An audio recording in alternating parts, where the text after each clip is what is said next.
ఈ రోజు తెలంగాణ వ్యాప్తంగా నిరసనలు చేపట్టాలని బీఆర్ఎస్ పార్టీ పిలుపునిచ్చింది. తెలంగాణ తల్లి విగ్రహంలో బతుకమ్మ, గౌరమ్మ లేదని బీఆర్ఎస్ ఆరోపిస్తోంది. దీంతో బతుకమ్మలు పేర్చి మహిళలతో నిరసనలు చేపట్టాలని బీఆర్ఎస్ పార్టీ నిర్ణయించింది. ఈ నిరసన కార్యక్రమాల్లో ఎమ్మెల్సీ కవిత సైతం పాల్గొనున్నారు. పూర్తి సమాచారం ఇచ్చేందుకు మా కరెస్పాండెంట్ చందు జరుగుతున్నారు. చందు, ఏం చెప్తున్నారు బీఆర్ఎస్ నేతలు? నిరసనలకు సంబంధించి ఎలాంటి పిలుపునిచ్చారు?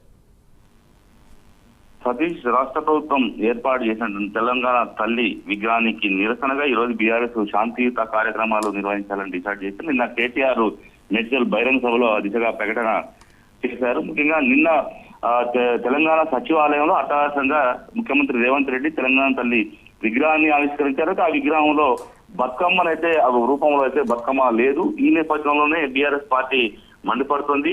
తెలంగాణలో తెలంగాణ ట్రెడిషనల్ బతుకమ్మ పండుగ, అలాంటి పండుగను విస్మరిస్తూ ఆ బతుకమ్మను లేకుండా చేశారు. తెలంగాణ తల్లి ఇది విగ్రహం కాదు, ఇది కాంగ్రెస్ తల్లి విగ్రహం అంటూ కూడా ఆయన తీవ్ర వ్యాఖ్యలు కూడా చేశారు. ఈ నేపథ్యంలోనే బీఆర్ఎస్ కార్యకర్తలు, తెలంగాణ ఉద్యమకారులు ఎక్కడికక్కడ కూడా పాలాభిషేకాలు, పంచామృతాలతో అభిషేకాలు నిర్వహించాలని కూడా పిలుపునిచ్చారు. కాంగ్రెస్ పార్టీ అపచారం చేసింది, తెలంగాణ తల్లిని వేడుకుందాం, క్షమించమని అడుగుదామంటూ కూడా కేటీఆర్ పిలుపునిచ్చారు. ముఖ్యంగా చూసినట్టయితే తెలంగాణ ఉద్యమకారులు, బీఆర్ఎస్ కార్యకర్తలంతా కూడా తమ వాట్సాప్, అదేవిధంగా సామాజిక మాధ్యమాల్లో తెలంగాణ చిత్రాన్ని, తల్లి చిత్రాన్ని ప్రొఫైల్ పిక్చర్ గా పెట్టుకోవాలని కూడా పిలుపునిచ్చారు. ఈ క్రమంలోనే తెలంగాణ భవన్ లో ఈ రోజు ఎమ్మెల్సీ కల్వకుంట్ల కవిత కూడా తెలంగాణ తల్లి విగ్రహానికి పాలాభిషేకాలు కూడా నిర్వహించబోతున్నారు. అక్కడనే దాదాపు 2-3 గంటల పాటు నిరసన కార్యక్రమాన్ని చేయాలని కూడా ఆమె అనుకుంటున్నారు. ఈ నేపథ్యంలో 11 గంటల ప్రాంతంలో తెలంగాణ భవన్ లో ఆమె ఆ నిరసనకు కూర్చోబోతున్నారు.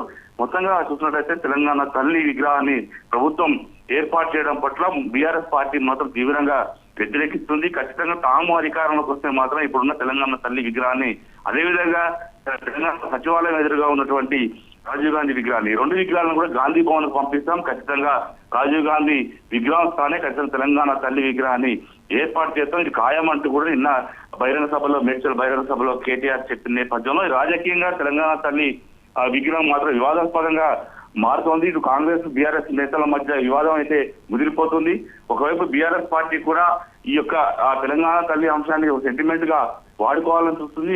ఇది ఒక అస్త్రంగా కూడా భావిస్తున్నట్టుగా మనకు తెలుస్తుంది. దీని ద్వారా మళ్ళీ ప్రజల్లో తెలంగాణ సెంటిమెంట్ ను తీసుకొచ్చేటువంటి ప్రయత్నాన్ని అయితే బీఆర్ఎస్ పార్టీ కొనసాగిస్తున్నట్టు కూడా మనకు స్పష్టంగా అర్థమవుతుంది. Satish, right, thank you.